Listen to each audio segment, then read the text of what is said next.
দেখতে পাচ্ছেন কত বড় বড় পাথর। এগুলো তো ছোটই পাথর, আর এর থেকে আবার বড় বড় পাথর আছে। সবচেয়ে বড় পাথর আছে ইসেতে, জায়গাটার নাম হচ্ছে আরে গরুবাথান। গরুবাথানে বেশি বড় পাথর আছে, এখানে অত বড় পাথর নাই। নাই বলা ভুল চলবে, বড় পাথর আছে।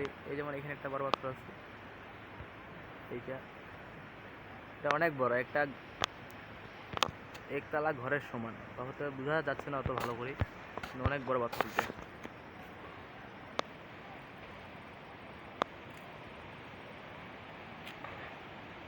এই নদীটাতে পরশুদিন প্রচুর পানি ছিল। এই নদীটাতে, এইটাতে না, এইটাতে না, এইটাতে।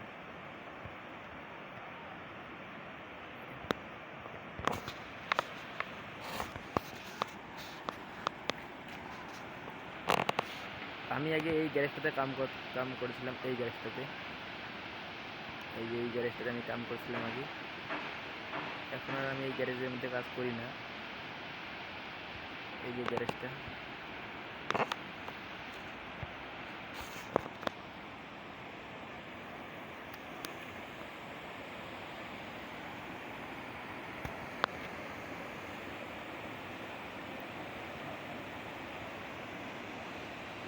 এখানে একটি খেলার মাঠ আছে।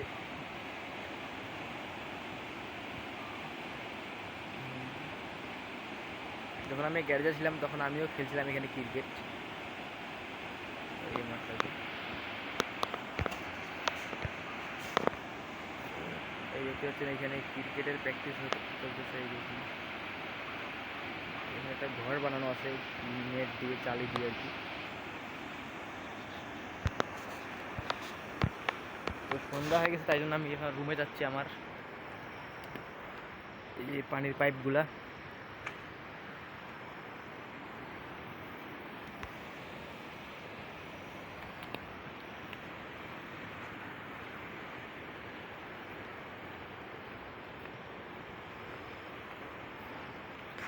এই যে এইখানে একটি ব্রিজ আছে, ভাঙে গেছে। এই যে এইখানে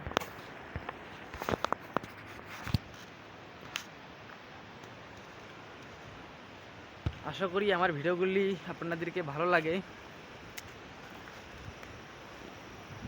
ভালো লাগলে অবশ্যই লাইক, কমেন্ট, সাবস্ক্রাইব করবেন। আর ফেসবুক পেজ থেকে দেখে থাকলে অবশ্যই ফলো করে আমার পাশে থাকবেন। কারণ আমি আর কিছুদিন পর যাব পেলিংয়ের মধ্যে, এটা জায়গার নাম পেলিং, ওইখানে সিসার ব্রিজ আছে। তো আমি আমার চ্যানেলটাকে তাই জন্য বলতেছি, আমার পেজটাকে ফলো করে রাখুন। তাই জন্য আমি যদি যাই পেলিংয়ের মধ্যে তখন ভিডিও করব অবশ্যই, আর সবার আগে আপনাদের কাছে নোটিফিকেশন চলে যাবে। তাই জন্য চ্যানেলটিকে অবশ্যই ফলো করে রাখবেন। ইউটিউব থেকে দেখলে অবশ্যই আমার চ্যানেলটিকে সাবস্ক্রাইব করে রাখবেন। ইউটিউবে আমার চ্যানেলের নাম দেওয়া আছে এসকে জাহিদুল সরকার, আর ফেসবুক পেজে নাম দেওয়া আছে এসকে ত্রিপোলার 786। বাই বাই, দেখা হচ্ছে পরের কোনো ভিডিওতে।